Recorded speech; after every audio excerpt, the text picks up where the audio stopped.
Hi, welcome back. I'm Ben with BTS Photography. Welcome to the basement of my basement home studio.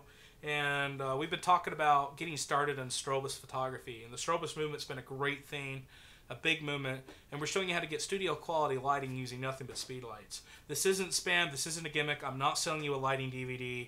I'm simply just telling you what works for me and how I do stuff.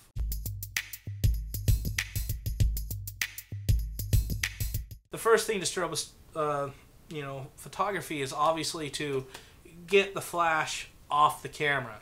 Well, the flash is no longer connected to the camera, so how the hell are we going to fire this thing? Well, there's several options.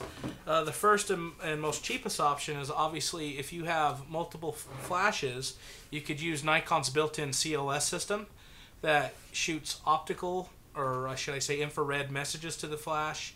A lot of flashes do have an optical mode on them to where if you have a flash on your camera, it'll fire. When you take your picture, if I can get it to fire, it'll fire, send information to the flash that's off camera, and then simply fire the off-camera flash.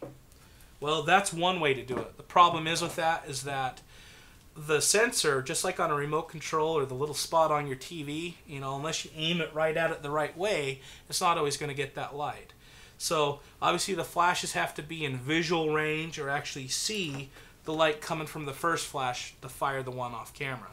So it can't go behind walls if it's turned away from the camera, or maybe if it's a hair light and it's aimed straight down and the light can't quite hit it, it isn't going to fire. The second method, and probably the most budget method next to the built-in wireless systems, is to go with a PC cord. And all a PC cord is a small cord with a PC, which is a certain type of connector. It's been around for years, and they probably need to get rid of. But it's simple, it works, and it's to the point. Basically, a lot of your higher-end cameras will have a PC slot on them. The cord will plug into your camera. You run a cord, they come up to 30 feet long or more, run and plug it into your camera and you're good. The problem is with that, if you want to run more in flash, you got to get splitters and all sorts of stuff. People are going to be tripping over the wires. And a lot of your lower end DSLR cameras don't have a PC port built into them. So what you'd have to do is actually buy a little hot shoe adapter, which is like a little adapter that slides into your hot shoe, and then that actually has the PC port on it. So the best way and the most way that most professionals use now is simply wireless triggering. And when I talk about wireless triggering, I simply have a transmitter on my camera that sends out a radio signal through the air wirelessly to a receiver that's mounted to my flash. And what's great about that is that I can put it behind walls, I can put it from great distances far away, and it works great. I'm not tripping over wires, and it's just the best way all around. Now the problem is with wireless triggers that since they are the best and the best to use, is that they cost money. Some of the big name brands out there is like Pocket Wizards. In fact, their new ones actually will send the TTL or automatic information wirelessly through their new TT1s and TT5s. Well, since I'm not shooting that, and I always shoot in manual, my camera's in manual, my flash is in manual mode, all I need is something to send a radio signal to my flash that says fire, on, off. Simple as that. They make several different ones out there. Some of you that are on a really tight budget could go with what we call Poverty Wizards. They're the eBay triggers. They can be made by Gadget Infinity. There's a lot of mixed reviews on them. Either they work or they don't. They take a while to get in because they don't even have them in the country. You have to ship them into the USA anyway. I have a set of these. I use them as a backup. They work great. Mine actually fired for me just fine. But what I use for my main triggers is from a company called Paul C. Buff, and they're the guys that make the Alien Bees lights, and these are called CyberSyncs.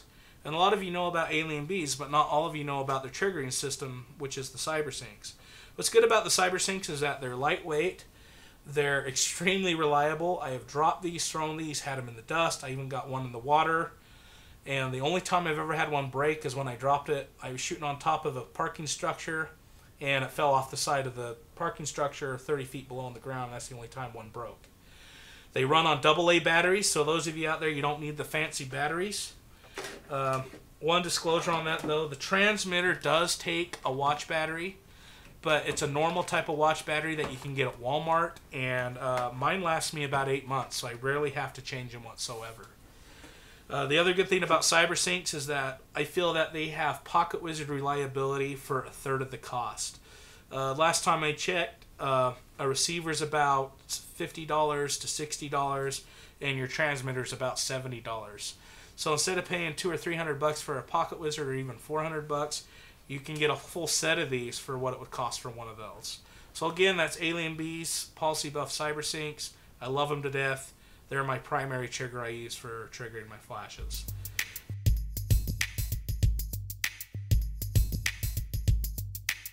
Simply, the triggers have a PC cord that plugs into the PC slot of the flash. And that's what I am going to heed when you're going out looking for your budget flashes, your old flashes, which I talked about in the last episode. Make sure that they have a PC port on them. Most of your old flashes do, and it's pretty simple. They just plug right in. How do I connect it? I use a rubber band. Pretty simple, pretty white trash, I guess you could say. But my reasoning for that is that instead of using Velcro to attach my stuff to my flashes, I'm always putting different modifiers on them, doing DIY stuff, umbrellas, softboxes, beauty dishes, grids, snoots. The Velcro seems to get torn up really easily, and I'm constantly having to reapply it or get new Velcro and getting gummy stuff all over my flash. Hence why I just use an umbrella. It holds it there. I can put them upside down, and if I break an umbrella, or pardon me, if I break a rubber band, it's really not a big deal. So anyway, that's how we do that. If you have any questions, please email me, bigben@btsphotography.com. Check more of my work at btsphotography.com. And if you haven't seen my other behind-the-scenes videos of the Strobist videos here, go ahead and check out this YouTube channel. And also, you can go see my film work over at CaptainCoyote.com. And we'll see you next time, where we will be demonstrating the fantastic boom.